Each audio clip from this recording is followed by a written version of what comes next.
Thank you so much आप लोगों को कि इतनी देर किसी को बैठ के सुनना सबसे बड़ी बात ये होती है, क्योंकि जब वहाँ पे हम बैठ के किसी को सुनते हैं तो उतना पेशेंस रखना पड़ता है, ये मुझे लगता है। और एक्चुअली मैं 26 साल की हूँ। 2011 में चलती ट्रेन से मुझे कुछ बदमाशों ने, मैं वॉलीबॉल चैंपियन भी रह चुकी हूँ, 2011 में चलती ट्रेन से मुझे बदमाशों ने एक गोल्ड चेन पहनी थी, चलती ट्रेन से मुझे उठा के बाहर फेंक दिया था। लखनऊ से दिल्ली आ रही थी मैं। कंपार्टमेंट में बहुत सारे, जनरल कंपार्टमेंट था, बहुत सारे लोग थे, किसी ने मना नहीं किया। एक प्लेयर का जो स्पिरिट होता है वो अपने आप, जब कोई छीनने की कोशिश करता कुछ भी, वो देता नहीं है। तो मेरे में भी था, मैंने मना किया और उन्होंने मुझे चलती ट्रेन से, वो 4-5 थे, उन्होंने बाहर फेंका। दुर्भाग्य ये था कि उसी समय दूसरी ट्रैक से ट्रेन आई और मैं उस ट्रेन में टकराई, फिर नीचे गिरी, दोनों ट्रेनें निकल गईं। कुछ देर बाद मैंने हाथ को ऐसे रख के उठने की कोशिश किया तो देखा कि मेरा पैर कट चुका था। थाई को उठा के देखा, मेरा पैर ऐसे जीन्स में लटका हुआ था, ब्लड फोर्सफुली निकल रहा, दूसरे पैर की हड्डियाँ टूट टूट के बाहर निकल चुकी थी। पूरी रात मैं चिल्लाती रही ट्रैक पे, छोटे छोटे पत्थर होते ऐसे चिल्लाती रही कि कोई बचा ले, कोई नहीं आया बचाने। और जब पूरी रात चिल्लाते चिल्लाते इतना कि मुझे दिखाई भी देना बंद हो गया, जब ट्रेन आता था तो वाइब्रेट होता था। इतना ही नहीं, फ्री का इनविटेशन भी लोगों को मिल गया था, कुछ लोगों को। ट्रैक पे आपने ट्रेन की ट्रैक पे छोटे छोटे चूहे देखे होंगे, मेरे कटे हुए पैर पे आग के मेरे पैर कुतर रहे थे। मैं ब्रेन कॉन्शियस मेरा पूरा काम कर रहा था मेरे, लेकिन बॉडी में कोई भी मूवमेंट नहीं था। पूरे पल में वही चीज़ें सोच कि कैसे मैं अपने आप को कैसे बचा पाऊँ। लेकिन करीब पूरी रात ऐसे बीता। सुबह गांव वालों ने मुझे बरेली डिस्ट्रिक्ट हॉस्पिटल यूपी में है, वहाँ पे हुआ था ये। सुबह गांव वालों ने मुझे उठाया, डिस्ट्रिक्ट हॉस्पिटल ले जाके रखा। तो फार्मासिस्ट, डॉक्टर, सीएम, जितने लोग थे आपस में बातें कर रहे, अरे हमारे पास तो एनेस्थीसिया नहीं है, ब्लड नहीं है, इसका इलाज शुरू करें तो हम कैसे करें। मुझे भी नहीं दिखाई तो नहीं, लेकिन मेरा सुनाई दे रहा था सब कुछ वहाँ पे। कहाँ से हिम्मत आई मुझ में, मुझे भी नहीं पता। मैंने बोला वहाँ पे कि सर जब मेरा पूरा पैर कटा, तब मैंने इतनी देर रेलवे ट्रैक पे थी, मैं उस चीज़ को बर्दाश्त किया, तो अभी तो आप मेरे अच्छे के लिए मेरे पैर काटेंगे। शायद आपको यकीन नहीं होगा, या फिर कभी आप लोगों ने ये चीज़ नहीं देखी, कोई डॉक्टर या फार्मासिस्ट अपना ब्लड दे के किसी पेशेंट को बचाया।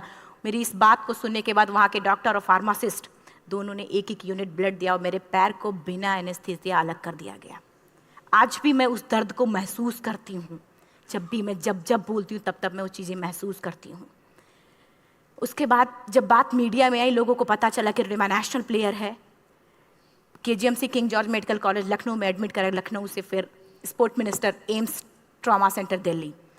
तब तक सब ठीक ठाक चल रहा था, प्लेयर होने की वजह से अच्छा ट्रीटमेंट मिलना शुरू हुआ। करीब 4 महीने मैं एम्स में रही। एम्स में रहने के बाद जब मैं थोड़ा ठीक हुई, करीब 25 दिन बाद जब ठीक हुई, न्यूज़पेपर में गोल गोल लिख के आ रहे कि अरुणिमा के पास टिकट नहीं था, अरुणिमा ट्रेन से कूद गई। उसका खंडन किया घर वालों ने, फिर बोला कि अरुणिमा सुसाइड करने गई थी।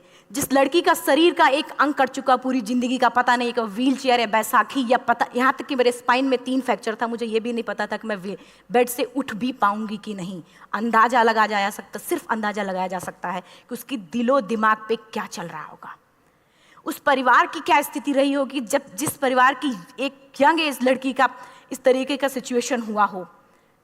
फिर भी कहते हैं कि जहाँ चाह होती वहाँ राह मिली जाती है। एम्स के हॉस्पिटल के बेड पे मैंने डिसाइड किया, क्योंकि अपनी बातें हम चिल्ला चिल्ला के करें, वो सिस्टम की इतनी हाई लेवल की बातें हो रही थी कि हम एक मध्यम वर्गीय फैमिली से थे, हम अपनी बातें चिल्ला चिल्ला के कह रहे थे, लेकिन कोई नहीं सुन रहा था। लेकिन कहते हैं मैंने अपने दिल, दिमाग, अंतरात्मा से ये चीज़ सोच लिया कि ठीक है, आज आपका दिन है, जितना चाहो बोल लो, एक दिन तो मेरा दिन आने वाला, मैं प्रूफ कर दूंगी कि मैं क्या हूँ, मैं क्या थी, ये मैं प्रूफ कर दूंगी।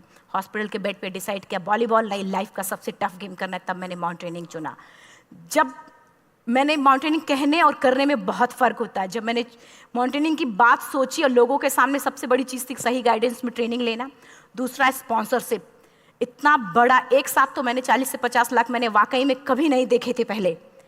मेरे लिए बहुत बड़ी चीज़ थी वो इकट्ठा कर पाना।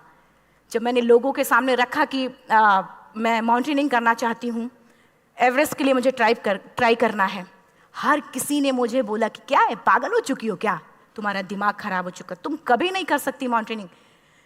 एक पैर आर्टिफिशियल है, दूसरे में रॉड है, और तुम्हारा दिमाग खराब है, स्पाइन में भी फ्रैक्चर है, तुम पागल होगे, चुपचाप कोई नौकरी करो, जीवन यापन करो। क्योंकि लोगों का सबसे बड़ा प्रॉब्लम ये होता, लोग फिजिकल देखते, पैरों को मेरी अंतरात्मा में क्या चल रहा था वो तो किसी को पता ही नहीं था। मुझे लगता है कि आज यहाँ पे मैं भी सुबह से देख रही हूँ, इतने अच्छी अच्छी चीज़ें मैंने सीखी यहाँ पे। बहुत बड़े बड़े स्पीकर को शायद आप लोगों ने भी सुना, आज मैं भी आपको यहाँ पे कि चाहे जितना मोटिवेट करूँ, चाहे जितना चीज़ें मैं बताऊँ, लेकिन मुझे लगता है सबसे बड़ा मोटिवेटर कौन होता, आप खुद। जिस दिन किसी भी लक्ष्य के प्रति आपकी अंतरात्मा जाग गई, आपको कोई नहीं रोक सकता उस लक्ष्य को पाने में। ये मैं किताब से बातें नहीं बोल रही हूँ, ये मैं एक एक पल मैंने ये मैं कोई भी किताब की बातें नहीं, एक एक पल आज जो मेरा 26 साल का एक्सपीरियंस है वो मैं बता रही हूँ सिर्फ आपको। उसके बाद किसी तरीके से मैनेज किया मैंने। भाई साहब, मेरा परिवार मेरा बैकबोन था। परिवार ने मुझे, भाई साहब ने मुझे कहा कि मैडम बछेंद्री पाल जिन्होंने 1984 में एवरेस्ट समिट किया, उनसे मिलते हैं, वो जरूर कुछ ना कुछ करेंगे। हॉस्पिटल से निकलने के बाद मेरे राइट लेग में स्टिचेस लगी थी। मैंने डायरेक्टली घर जाने की बजाय, जब लोग ये सोचते हैं कि मुझे अपना जीवन यापन कैसे करना है, जब लोग ये सोचते हैं कि मुझे अपनी ज़िंदगी के मेरे दिमाग में सिर्फ 2 चीज़ें चल रही थी, मुझे इनका जवाब कैसे देना है और एवरेस्ट समिट कैसे करना है। फर्स्ट तुरंत गए बछेंद्री मैम के पास। जब मिले, मैम ने फर्स्ट टाइम जब मुझे देखा तो उन्होंने कहा, अरुणिमा, उनकी आंखों में आंसू आ गए। उन्होंने बोला, अरुणिमा, तूने ऐसी हालात में एवरेस्ट जैसे दुरूह पहाड़ के बारे में सोचा तो तूने अपने अंदर तो एवरेस्ट फतह कर लिया, अब तो सिर्फ लोगों के लिए। मेरे परिवार को छोड़ के बाहर की पहली ऐसी महिला थी जिन्होंने मुझ पे भरोसा किया था कि हाँ अरुणिमा, तुम कर सकती हो। मेरे लिए वही बहुत बड़ी चीज़ थी। प्लानिंग भी कर ली, मैम भी मिल गई, सब हो गया। लेकिन जब उतरते हैं फील्ड में तब पता चलता कि हम क्या हैं। रोड हेड से मैं पहुंच गई। मैडम ने कहा कि ठीक है, तुम्हारे कहने, तुम्हारे सोचने से कुछ नहीं होगा, अरुणिमा प्रूफ करो कि कर सकती हो। मैंने कहा बस एक मौका चाहिए मुझे। वाकई में जब मैं माउंटेन में पहुंची, रोड हेड से बेस कैंप लोगों को 2 मिनट लगता था, मुझे 3-3 घंटे लगते थे, क्योंकि मेरे राइट लेग की हड्डियां भी नहीं जुड़ी थी। लेफ्ट मेरा आर्टिफिशियल लग चुका था, लेकिन स्टंप एकदम रेड, उसका मतलब घाव एकदम नए थे। मैं अगर पैर रखती थी तो मेरे पैर से जोर से अगर दबा देती थी तो पैर से मेरे ब्लड आने लगता था। सारे लोग नॉर्मल थे वहाँ पे। हर कोई ये बोलता कि एक पीक के लिए जाते थे तो हर कोई मुझे ये बोलता कि अरुणिमा तुम धीरे धीरे आओ। मेरे दिमाग में हर बार यही बात चलती थी कि क्या है, मैंने एवरेस्ट का प्लान किया, मैं इनके बराबर भी नहीं चल पा रही हूँ। खुद से संकल्प लिया कि कोई बात नहीं, एक दिन ऐसा आएगा कि मैं इनसे पहले जाऊँगी। और आपको शायद यकीन ना हो, आने वाले 8 महीने बाद पूरा का पूरा वेट उठा के बेस कैंप से साथ निकलते और टॉप पे पहले पहुंचते। ऐसे करके देखते थे कि अरे ये लोग तो पीछे। खुशी होती थी। उससे भी ज़्यादा मुझे खुशी तब होना शुरू हुआ जब वो सारे लोग आके मुझसे ये पूछते, मैडम खाते क्या हो, बता दो, पैर नहीं है फिर भी कैसे चलते हो। उसके बाद पूरा मुझे स्पॉन्सरशिप मिला। मैं जब एवरेस्ट के लिए गई, मेरे लिए सबसे बड़ा, एवरेस्ट की जर्नी में मेरे सबसे बड़ा चैलेंज यही था कि दूसरे को समझा पाना। मैं नहीं समझा पाती कि भाई मैं कर सकती हूँ। जब मैं एवरेस्ट के लिए गई, शेरपा होता, शेरपा को जब ये बात पता चला कि मेरा प्रोस्थेटिक लेग है, आर्टिफिशियल लेग है, दूसरे में रॉड, बोला नहीं ले जा सकता, इसकी वजह से तो मेरी भी जान जाएगी। मैडम ने, हमने सबने कन्विंस किया किसी तरीके से। मन वाकई में जो टीवी में हम और उसमें फोटोज़ में देखते हैं, ब्लू और ग्रीन आइस, हिला देने वाला होता। जितना सुंदर दिखता उतना ही हिला देने वाला होता। जब मैं हमारे ग्रुप में 6 लोग थे, रॉकी एरिया तक मैं सबसे पहले थी, लेकिन जैसे ही मैं ग्रीन और ब्लू आइस में गई, मेरा आर्टिफिशियल लेग स्लिप कर जाता था। फ्रंट पॉइंटिंग से, जब मैं फ्रंट क्रैम्पोन से फ्रंट पॉइंटिंग मारती थी, लेफ्ट से पेन होता था तब भी करते, लेकिन आर्टिफिशियल जैसे फ्रंट पॉइंटिंग मूव हो जाता, मेरा पैर ही मूव हो जाता था। शेरपा मुझे बोला नहीं हो सकता अरुणिमा, जबरदस्ती मत करो। मैंने कहा कुछ नहीं, ये मेरा पैर है, मैं जानती हूँ कैसे चलेगा। फाइनली 1, 2 बार, 3 बार करने, 4 बार, 5 बार होल्ड हो जाता था। आइस थोड़ा टूट के निकलता था तो मैं वहाँ पैर रख के जाती थी। कैंप 3 तक ठीक था, प्रॉपर एक्लेमेटाइज किया अपने आप। कैंप 3 तक जनरली गए। बात जब कैंप 3 के ऊपर की होती है, साउथ कोल समिट, अच्छे माउंटेनियर, अच्छे दिलेर के हौसले धरे के धरे तब रह जाते हैं जब अपनी आंखों के सामने किसी को मरता देखता है, और दिमाग में बात, जब जिसको डिसीजन मेकिंग, और जब दिमाग में बातें जब ये आने लगती हैं कि अरे जिस चीज़ के लिए हम जा रहे हैं उसी चीज़ के लिए आदमी मर रहा है, इसी चीज़ के लोग लिए मर चुके हैं। रात में क्लाइंबिंग, ज़्यादा से ज़्यादा माउंटेनिंग रात में की जाती है क्योंकि वेदर शांत होता है। जब मैं रात में निकली साउथ कोल से, कैंप 4 से, मेरी हेडलाइट जिधर ही हेडलाइट जा रही थी उधर ही डेड बॉडीज़ मुझे नज़र आ रही थी। मेरे रोंगटे खड़े हो रहे थे, मुझे समझ में नहीं आ रहा था कि मैं करूं तो क्या करूं। इतना ही नहीं, मैं जिस रोप में थी उसी रोप में जब मैं आगे जा रही हूँ और एक बांग्लादेशी, उनका हाथ हल्का हल्का ऐसे हिल रहा, मुंह से आवाज आ रही थी। मैं एक्सप्लेन नहीं कर सकती मुझे कितना डर लग रहा था।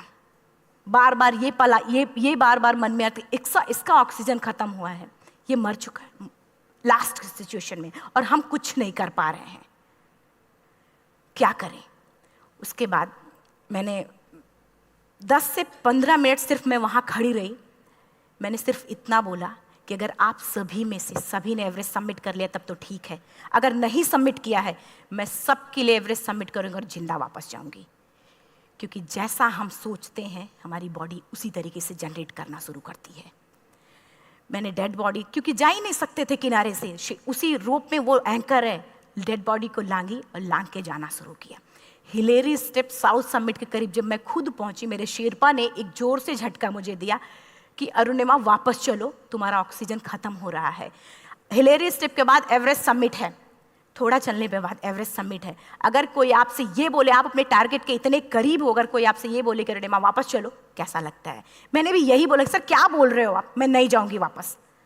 बोला अरुणिमा जिंदगी रही, दोबारा ट्राई करना और एवरेस्ट समिट हो जाएगा दोबारा तुम्हारा। मैंने कहा नहीं, ये आप जिंदगी में गोल्ड चांस बार बार नहीं आते, लाइफ में कभी कभी आता है, ये आपके ऊपर आता, आप उसको पकड़ के रखते हो या फिर छोड़ देते हो। मैं अपना गोल्ड चांस कभी नहीं, क्योंकि मैं जान रही थी मुझे स्पॉन्सरशिप बहुत मुश्किल से मिला, एक बार अगर मैं छोड़ देती दोबारा मुझे कभी नहीं मिलता।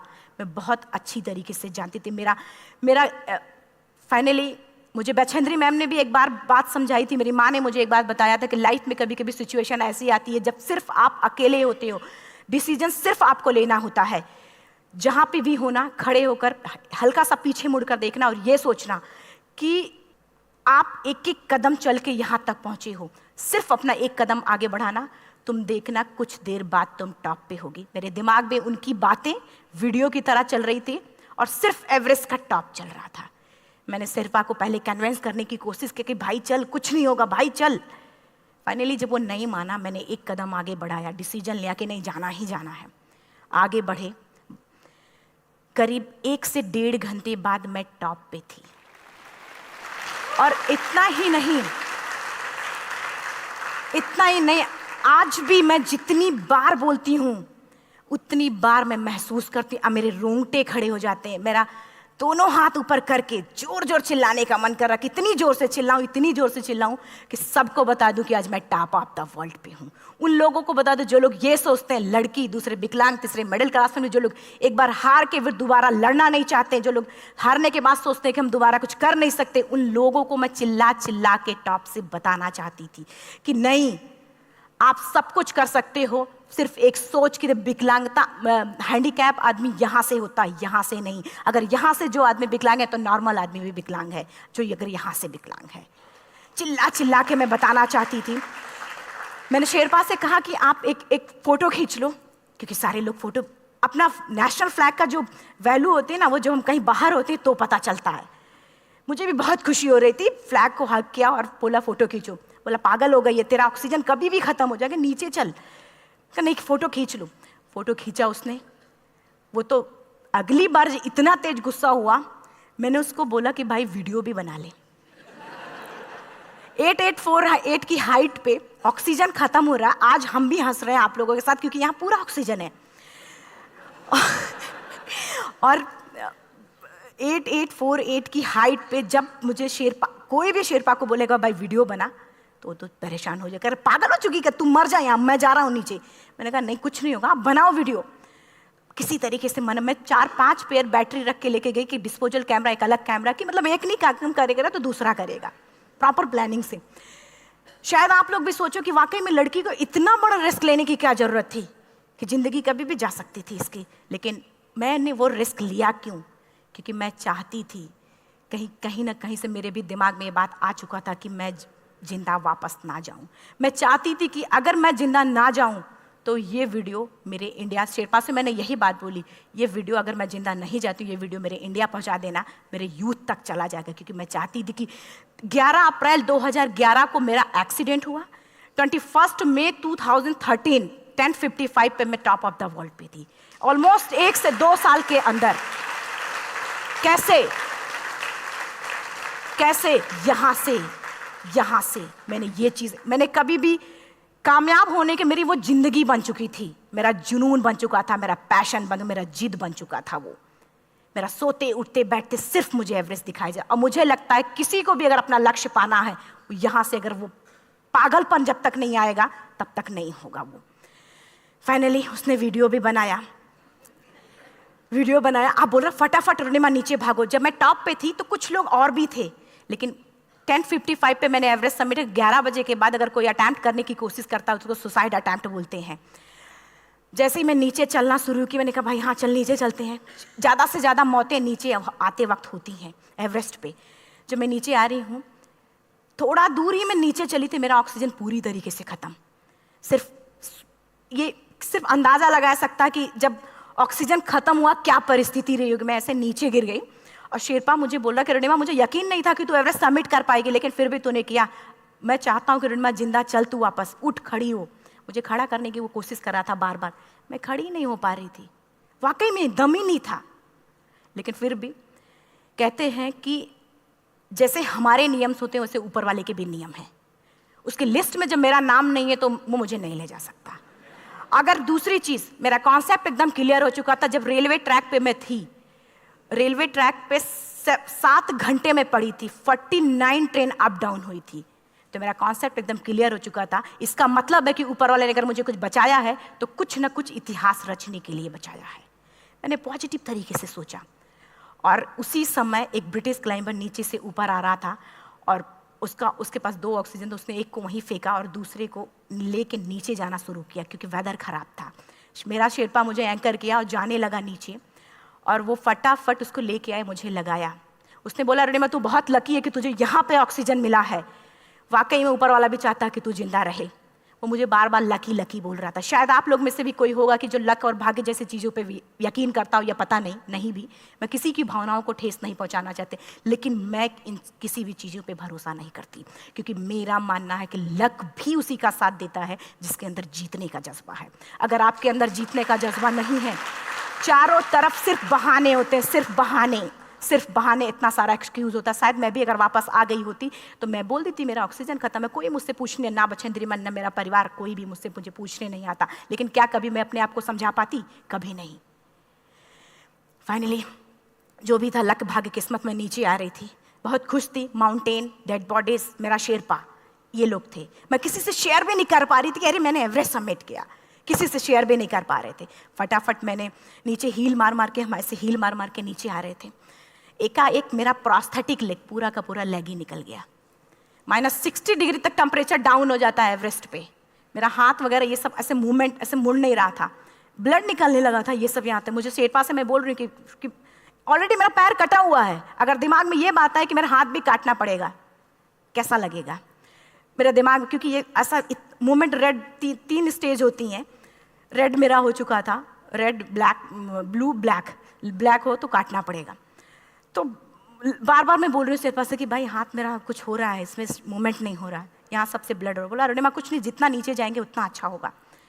प्रोस्थेटिक लेग मेरा निकल चुका है, मैं रुकी हूँ, मेरा ऑक्सीजन चल रहा, बड़े मुश्किल से लक भाग्य किस्मत जो भी था मुझे मिला था।